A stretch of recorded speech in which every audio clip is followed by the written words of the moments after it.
नमस्कार दोस्तों, आपका हमारे चैनल बी इंस्पायर्ड में स्वागत है। प्राचीन काल में हमारे संत मुनियों ने कुछ ऐसे उपाय खोजे थे जिसके सहारे वह लंबे समय तक बीमारियों से मुक्त होकर अपना जीवन जी सकते थे। आज के इस वीडियो में हम उनमें से सबसे महत्वपूर्ण नियमों का जिक्र करेंगे जो बहुत आसान है और जिसे अपनाकर कोई भी व्यक्ति, पुरुष या महिला, बूढ़ा या बच्चा अपना सकता है और बीमारियों से मुक्त स्वस्थ जीवन जी सकता है। इस नियम को समझने के लिए सबसे पहले यह समझें कि प्राचीन काल में हमारे संत मुनि कभी भी सूर्यास्त के बाद भोजन नहीं करते थे। चरक संहिता में इसका कारण बताते हुए कहा गया है कि मानव शरीर में जठराग्नि होती है जो पाचन क्रिया को नियंत्रित करती है, जिसे कुछ लोग पाचक अग्नि के नाम से भी जानते हैं। और यह जठराग्नि यानी पाचक अग्नि सूर्य के संपर्क में आने पर अच्छे से काम कर सकती है। और जब कोई व्यक्ति सूर्य डूबने के बाद भोजन करता है तो रात के समय उसकी पाचक अग्नि सक्रिय नहीं होती है, जिसके कारण धीरे धीरे पाचन क्रिया में बाधा उत्पन्न होने लगती है और इसके कारण समय के साथ शरीर में बीमारियां उत्पन्न होने लगती हैं। यहीं से सभी रोगों की जड़ का जन्म होता है।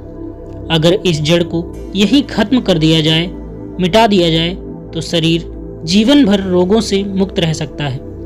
अब समझने वाली बात यह है कि जब हमारी जठराग्नि यानी पाचन अग्नि ठीक से काम नहीं करती है तो हमारी प्राण शक्ति को काम करना पड़ता है और हमारी प्राण शक्ति एक समय में एक ही काम अच्छे तरीके से कर पाती है। जब हमारी महत्वपूर्ण ऊर्जा पाचन में शामिल होती है तो हम गहरी नींद नहीं ले पाते हैं और इसी कारण से कुछ लोग 8-8, 10-10 घंटे की नींद लेने के बाद भी सुबह थका हुआ महसूस करते हैं। इसका कारण यही है, प्राण शक्ति की ऊर्जा को जो रात के समय हमारे शरीर को अंदर से ठीक करती है, उसकी मरम्मत करती है। फिर यही ऊर्जा रात के समय जब मनुष्य सोता है तो उसके शरीर के रोगों को ठीक करने में अपना समय व्यतीत करेगी और धीरे धीरे इससे आपका शरीर अपने आप ही अपने रोग ठीक कर लेगा। लेकिन इसके लिए आपको अपना रात का खाना सूरज डूबने से पहले करना होगा ताकि सूरज के संपर्क में रहने वाली आपकी पाचन अग्नि बेहतर तरीके से काम कर सके। यह आपके भोजन को जल्दी पचाने में मदद करेगा, जिससे आपकी जीवन शक्ति अन्य कार्य कर सकेगी। मान लीजिए कि आप शाम को 6 से 7 बजे के बीच खाना खाते हैं, इसके बाद आप 9 से 10 बजे के आसपास सो जाते हैं, तो इन 2 से 3 घंटों में आपका ज़्यादातर खाना पच जाता है और बाकी का भोजन रात्रि के 1 बजे तक पूरी तरह से पच जाता है और उसके बाद आपकी जीवन शक्ति आपके शरीर की मरम्मत करने लगती है, आपके शरीर की बीमारियों को ठीक करने में लग जाती है। और यही वह समय होता है जब आपका शरीर खुद को डिटॉक्स करना शुरू कर देता है। इसी प्रक्रिया को अर्ध उपवास कहा जाता है। इसकी पूरी अवधि 16 घंटे की होती है, लेकिन जो लोग दिन में 16 घंटे उपवास करने में सक्षम नहीं हैं, वो 12 घंटे से शुरुआत कर सकते हैं। यानी कि अगर आपने रात्रि को 7 बजे भोजन किया है तो आप अगले दिन सुबह 7 बजे ही भोजन करें, जिससे कि आपकी बॉडी को तकरीबन 6 घंटों का समय मिलता है खुद को रिपेयर करने का। इस अर्ध उपवास में हमारे शरीर में क्या प्रक्रिया घटित होती है, पहले इसको समझिए। जब हम अर्ध उपवास करते हैं तो हमारे शरीर को पूरी तरह से भोजन नहीं मिलता, इसीलिए शरीर अपनी ज़रूरतों को पूरा करने के लिए अपनी कोशिकाओं में जो बैक्टीरिया होते हैं उनको ही खाना शुरू कर देता है और इसी वजह से हमारी कोशिकाओं का अपने आप शुद्धिकरण होने लगता है। वैज्ञानिक भाषा में इसे ऑटोफैजी कहा जाता है, जिसका मतलब होता है बॉडी को सेलुलर लेवल पर डिटॉक्स करना। सिर्फ 21 दिन के लिए जो मनुष्य इस प्रक्रिया को अपना लेता है उसकी त्वचा में निखार आने लगता है, उसके बाल गिरने कम हो जाते हैं, सुबह अच्छी ताजगी होती है, रात को नींद गहरी आती है और मानसिक तनाव बिल्कुल मिट जाता है।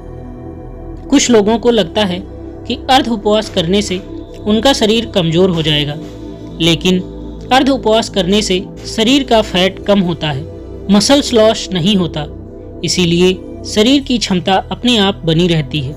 अब तक आप ये समझ चुके हैं कि आपकी प्राण शक्ति आपकी बीमारियों को दूर करने के लिए किस प्रकार कार्य करती है, किस समय आपको भोजन करना चाहिए ताकि आपकी प्राण शक्ति पूरी ऊर्जा के साथ काम कर सके। ये हम समझ चुके हैं, लेकिन इसके बाद जो समझने वाली बात है वो ये है कि आज के समय में काम करते करते आदमी अपनी दैनिक दिनचर्या बिल्कुल छोड़ देता है। वो किस प्रकार सही समय पर भोजन करे, अगर वो रात के समय काम करता है तो वो किस प्रकार भूखा रहे, क्योंकि उसे तो आदत हो चुकी है रात के समय देर से खाना खाने की। और कुछ लोगों के साथ समस्या ऐसी है कि वो भूखे नहीं रह सकते, थोड़ी थोड़ी देर में उन्हें भूख लगती रहती है। तो ऐसे लोग किस प्रकार इस प्रक्रिया का लाभ उठा सकते हैं? देखिए, अगर आप 16 घंटे का उपवास कर रहे हैं तो उसके लिए आपको बीच बीच में कुछ लिक्विड चाहिए, जिससे आपकी बॉडी भी हाइड्रेटेड रह पाए और आपके शरीर को डिटॉक्स करने की प्रक्रिया भी तेज हो जाए। शुरुआत में अगर आप अपना रात्रि का भोजन 7 बजे कर लेते हैं तो आपको 10 बजे तक भूख लगेगी ही लगेगी। उस समय जब आपको भूख लगे तो उस समय आप नारियल पानी पी सकते हैं। इससे शरीर में बहुत सारे लाभकारी फायदे भी होंगे और आपके डिटॉक्स की प्रक्रिया तेज हो जाएगी। इसके अलावा आप कॉफ़ी भी पी सकते हैं। और जिन लोगों का वज़न ज़्यादा बढ़ा हुआ है, जो अपने वज़न को कम करना चाहते हैं, ऐसे लोग थोड़े गर्म पानी में एक नींबू निचोड़कर उसको पी सकते हैं। इससे उन्हें अद्भुत लाभ होंगे। कुछ ही दिनों में वो पाएंगे कि उनके शरीर का वजन कितनी तेज़ी के साथ घट गया है। लेकिन जिन लोगों को ठंड जल्दी लगती है, जुकाम जल्दी होता है, खांसी हो जाती है या बुखार हो जाता है, तो ऐसे लोग रात में पानी में नींबू निचोड़कर कभी न पिए। रात को त्रिफला चूर्ण भी लिया जा सकता है, जो कि बहुत लाभकारी होता है। वो आपके शरीर को डिटॉक्स करने में उसकी बहुत सहायता करता है। सुबह आपका पेट अच्छे से साफ होगा। अगर रात को आप त्रिफला चूर्ण लेकर सोते हैं तो जिन लोगों को डायबिटीज या फिर शुगर की प्रॉब्लम रहती है, ऐसे लोग अर्ध उपवास पूरा करने के बाद जब अपना पहला भोजन करते हैं, यानी कि सुबह ब्रेकफास्ट जब वो करते हैं, तो हल्के गर्म पानी में एप्पल साइडर विनेगर, दालचीनी का पाउडर और ऊपर से एक नींबू निचोड़कर पी सकते हैं। इससे उन्हें डायबिटीज़ में बहुत राहत मिलेगी और कुछ ही समय में उनके रिजल्ट्स बिल्कुल चेंज हो जाएंगे। उनका शुगर लेवल, डायबिटीज़ बिल्कुल मेंटेन होने लगेगा।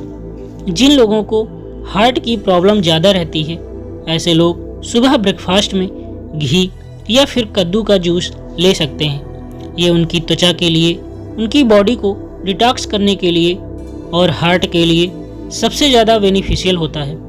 जिन लोगों का डाइजेशन ठीक नहीं होता है, ऐसे लोग पानी में अजवाइन और जीरा गर्म करके उस पानी को ठंडा करके पी सकते हैं। इससे उनकी पाचन क्रिया बहुत सुलभ हो जाएगी। और जिन लोगों को अर्ध उपवास करने में दिक्कत होती है या बार बार भूख लगती है, तो ऐसे लोग हल्की गर्म पानी में शहद मिलाकर पी सकते हैं। ये उनकी भूख को मिटा देगा और उनके शरीर को डिटॉक्स करने में बहुत मददगार साबित होगा। कुछ लोग जल्दी रिजल्ट पाने के लिए हफ्ते में 2 दिन उपवास करते हैं, लेकिन फिर 5 दिन पेट भर के भोजन करते हैं। इससे उनको जल्दी रिजल्ट तो मिल जाते हैं, लेकिन ज़्यादा समय तक ऐसे रिजल्ट्स टिकाऊ नहीं होते। अर्ध उपवास यानी कि इंटरमिटेंट फास्टिंग धीरे धीरे रिजल्ट दिखाती है, लेकिन इसके जो रिजल्ट्स होते हैं वो परमानेंट होते हैं। इसमें ऐसा नहीं होता है कि जैसे ही आपने फास्टिंग करनी छोड़ी वैसे ही आपका फिर से वही हाल हो गया।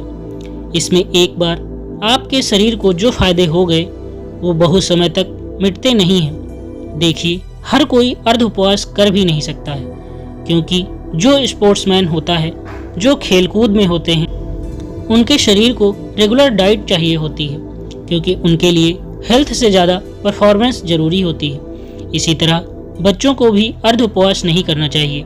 और जो लोग मधुमेह के पेशेंट हैं, जिनका शुगर लेवल गड़बड़ रहता है, ऐसे लोगों को अगर अर्ध उपवास करना है तो समय समय पर अपना sugar level, blood sugar level check करवाते रहना चाहिए।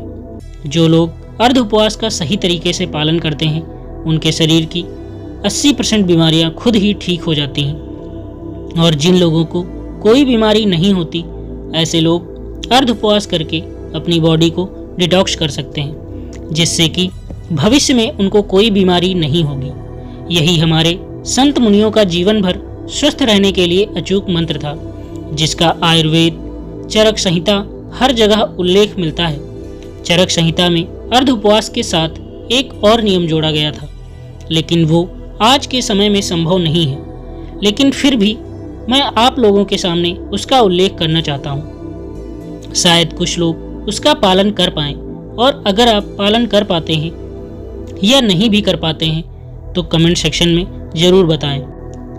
देखिए, पुराने समय में जो खाना पकता था वो मिट्टी के बर्तनों में पकता था, और यह बहुत ज़रूरी होता था कि उस खाने को पकाने के लिए उसमें वायु का स्पर्श हो, उसमें प्रकाश का भी स्पर्श हो, उसमें अग्नि का भी स्पर्श हो, और उसमें मिट्टी का भी स्पर्श हो।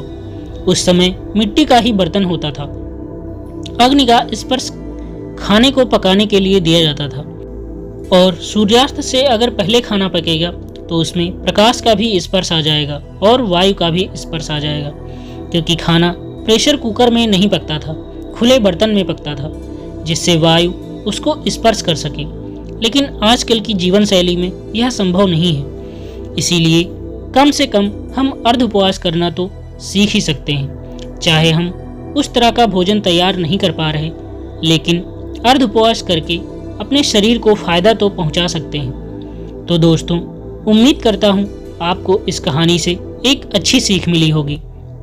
यह कहानी आपको कैसी लगी हमें कमेंट बॉक्स में कमेंट करके ज़रूर बताएं, और साथ ही इस कहानी को अपने दोस्तों के साथ शेयर करें ताकि उन्हें भी इस कहानी से कुछ सीखने को मिल सके। धन्यवाद।